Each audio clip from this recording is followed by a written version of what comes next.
আচ্ছা বল্টু, বলতো একটা ছাতার নিচে 10 জন দাঁড়িয়ে আছে, কতজন ভিজবে? স্যার কেউই ভিজবে না। কিভাবে?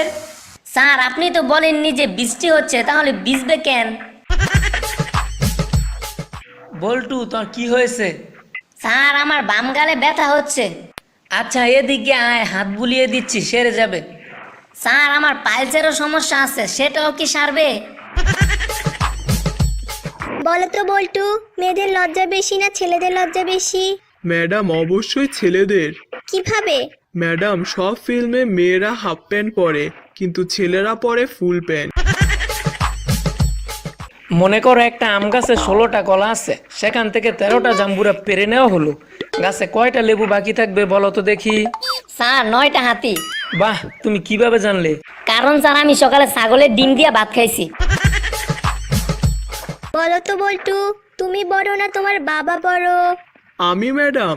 তুমি কিভাবে? ম্যাডাম আমি এখন আর আমার মায়ের সাথে ঘুমাই না, কিন্তু বাবা এখনো মায়ের সাথে ঘুমায়। আচ্ছা বল্টু, বলতো টাকা ও জ্ঞান এই দুইটার মধ্যে তুই কোনটা চাস? স্যার টাকা চাই। আমি হলে তো জ্ঞানই চাইতাম। যার যেটার অভাব সে তো সেটাই চাইবে স্যার। তুমি বড় হয়ে কি করবে বল্টু? ম্যাডাম বিয়ে করব। না, আমি বোঝাতে চাচ্ছি বড় হয়ে তুমি কি হবে? ম্যাডাম জামাই হব। আরে আমি বলতে চাইছি তুমি বড় হয়ে কি পেতে চাও? ম্যাডাম বউ পেতে চাই।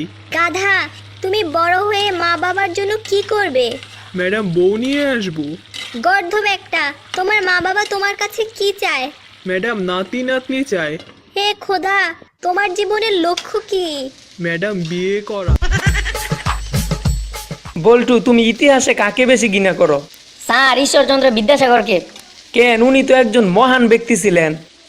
চাইছিলেন উনি যদি বাল্যবিবাহ না বন্ধ করতেন তবে এতদিন আমি বউ নিয়ে সুখের সংসার করতাম।